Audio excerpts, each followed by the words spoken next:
Hello guys, how's it going? Once again, today I have a well-known wedding videographer based in London, Russell Kent. There were no crowds, so I do. Yeah, hi. So my name's Russell Kent Nicholls, and I am a wedding videographer based down in Kent in the UK. Not only do I shoot weddings, but I also shoot some commercial work, and I'm just moving into more fashion and music video work as well. I've been shooting since 2013 is when I shot my first wedding. Shot my first wedding for a friend as their wedding gift, and then it kind of went from there. Shot a friend of a friend's, and then the word spread, and there we go. Started getting asked to shoot people's weddings. So yeah, I kind of fell into it through a hobby, I guess, that turned into a career. But I just love creating. Like even on my days off, like the weekend today, I'm still playing with something and practicing your skills and stuff like that. I think as a creative person, you're always wanting to push your boundaries and learn new techniques, and it's something that things are always moving. You're always going to be learning new things, and your style evolves and those kind of things. So yeah, it's been an interesting year. I've gone from about 30 odd weddings down to just 4, and those 4 weddings were really small. They were reduced to like 10, 15 guests, so completely different to what I would normally be capturing, but still lovely, still fun, still able to capture those emotional moments. So but I'm looking forward to when the bigger weddings are hopefully coming back this year. It's been interesting. Yeah, been keeping myself busy with sort of more independent projects. So for me, wedding content is such a valuable part of my portfolio that myself and other wedding creatives would get together to create what's called a styled shoot. This is essentially like a fake wedding, really, that's well styled with trending themes, with the intention that all of the creatives that provide items and props and dresses and flowers can all benefit from using the images and video for their portfolio. So those for me have been really valuable in keeping me busy. Done all kinds of different themes and styles this year. Met some great wedding suppliers and connected with loads of great wedding venues as well. So yeah, been keeping myself busy and trying to bring the weddings back in a different way. Nice. So yeah, it's been. Why did you choose? Been really busy, I think. Why did you choose the equipment Lumix? So the reason why I chose Lumix, I guess, well, when I first started shooting Lumix, I bought the G7. So I started on the smaller Micro Four Thirds system. I think I must have seen it in Jessop's, and just it was within budget, and the reviews were good. I thought, yeah, I'll give that a go. I didn't have a gimbal or a monitor or anything. I was literally just shooting handheld with that. Then the GH5 was introduced, and I remember seeing some footage on YouTube of that and being like, yeah, that's the camera for me. Like I remember being blown away by the sample footage of that. So yeah, swapped my G7 for the GH5. Then I added a GH5S when that came out a little while later, and that had great low light capabilities as well. So that was made a big difference for me, especially in weddings for the sort of dance floor parts of the day, and any kind of like darker shots. The extra low light, the ISO was really helpful to have that dual native ISO. So that was great. And then a couple of years ago, when Lumix announced their first full frame system with the S series, I jumped on that, purchased an S1. Unfortunately, none of the lenses fit from the Micro Four Thirds system, so that was another big reinvestment there. But yeah, really loved the size and the weight. So these cameras are quite big, but compared to the GH5, but for me, I actually quite like a weighty, hefty camera. I feel it actually helps me to have more sort of stable shots as well. Yeah, and they're built so well. They're literally, I do look after them, but you can throw them about, and they're built like tanks. So yeah. I think once you're comfortable with a brand, you can focus on being more creative rather than just concentrating on what your camera does, and learning to work within, because no camera is perfect, but learning to work within the sort of limitations and getting the best out of your camera. So for me, learning, yeah, definitely. And I think lenses make a big difference with that. But I think where I've learned so much from other people on YouTube, being able to, for me, a big part of my attitude, I guess, is to help other people learn how I did. So I'm always trying to help people out with tips and tricks and sharing my settings and my LUTs and Like me, how I edit and all of those kind of. like me. Yeah, exactly. Yeah. Yeah. Exactly. So yeah, I think a lot of people are that they can be hesitant to actually share reply or their share. knowledge. Yeah. Yeah, and I think it's such a shame because everybody is learning. Everyone started from the beginning at one time. And a lot of people, I guess, even in the wedding industry as well, a lot of people are very concerned about being copied. It's something that I get sometimes as well, like people copying my stuff. Even today, I found something that was pretty much a direct copy of something I did a little while ago. You have to remember that you can literally give people all of the tools and all of the knowledge, but they can't be you. So Yeah, exactly. I'm trying to look at being copied in a different way in the sense that if we've inspired somebody, then that is a positive thing. That's nice. Yeah. Okay. On your post recently, I saw something about support weddings. Yes. What's that all about? Yeah, so this is there's a hashtag that's trending called What About Weddings, and it is run by, I believe, a business called Love My Dress, and they are a wedding blog as well. Oh, okay.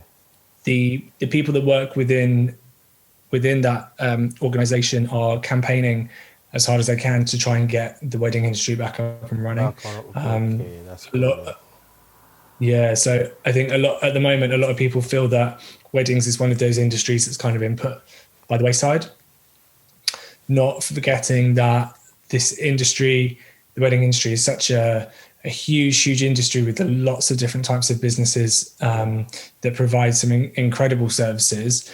I think as well, it's primarily a female-owned business. I'd say the majority of wedding suppliers are women. So I feel that they are making sure that their voices can be heard. So the What About Weddings hashtag really is a campaign just to raise awareness for how much our couples have lost and the wedding businesses have lost in the last 12 months or so. So yeah, something that a lot of people feel very, very strongly about. Okay, that's nice. Talking about weddings, coming back on. The clients, how do you handle clients? Okay. Quotes, directing, and pressures, because weddings have lots of pressures. I know. I've done it. I've run away from shooting weddings because of the pressure. So how do you manage them or handle them? Pressure. I'll start from the beginning anyway. So kind of with my quoting, for me, I don't offer packages. I like to give everybody the same treatment. So whether somebody's gone for the base package or the big package, for me, it's just one flat fee and everybody gets treated the same. So generally people will inquire with me via Instagram or my website, and if I'm available, then I'd like to ask a few questions about the couple's wedding just to make sure we're the right fit, because I feel that you've got clients and then you've got clients, and I think that trying to attract the right client for you is going to make your life a lot easier in terms of when it comes to managing expectations, making sure that the communication is there as well.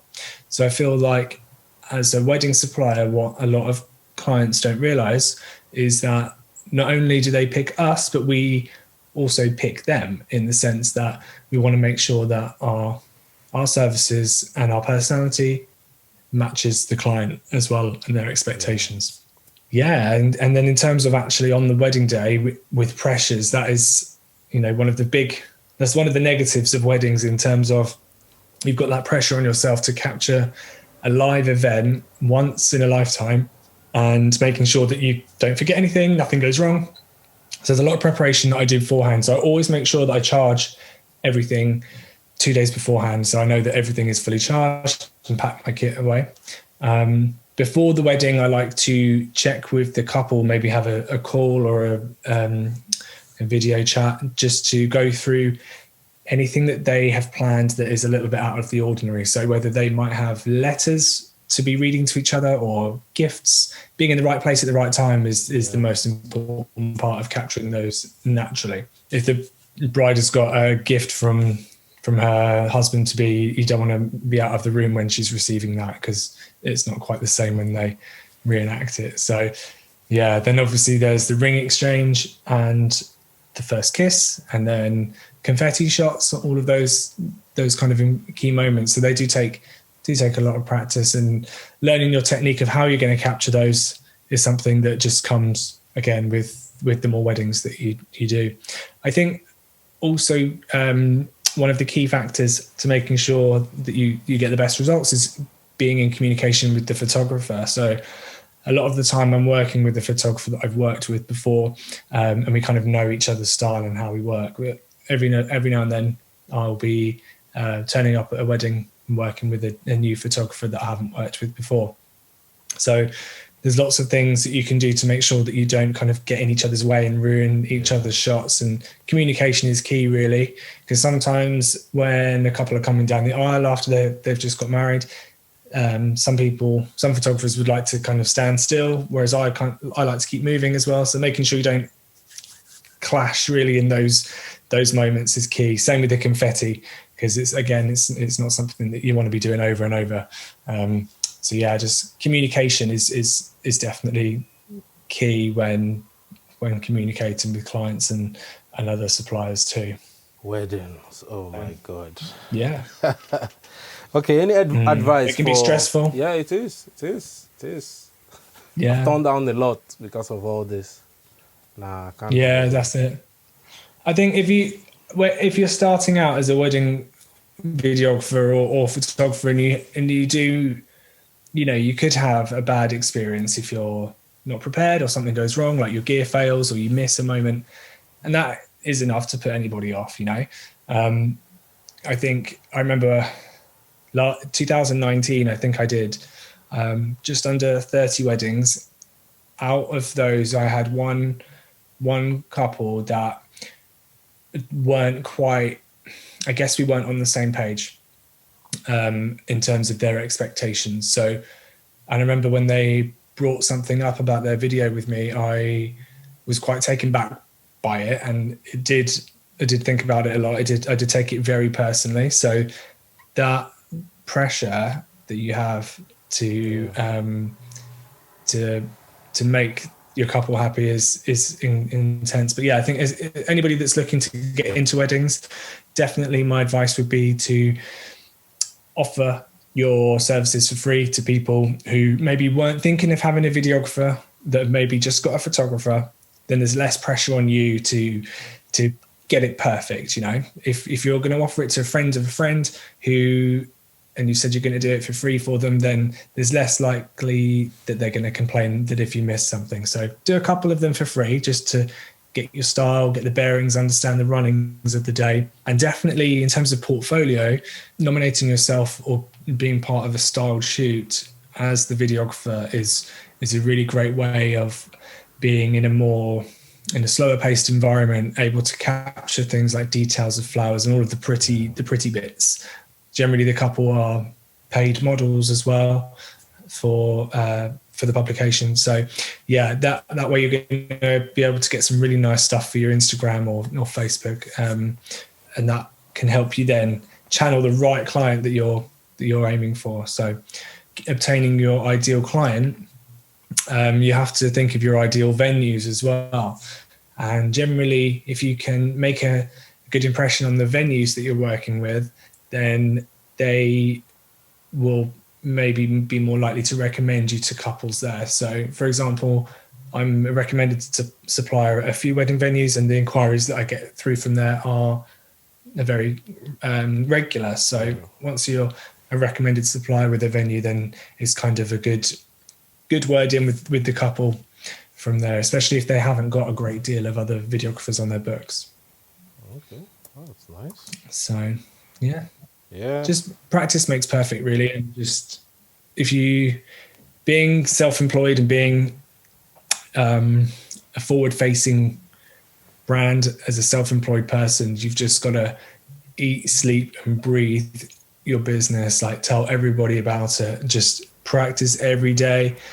For me, like, as you know, Instagram is a huge marketing platform.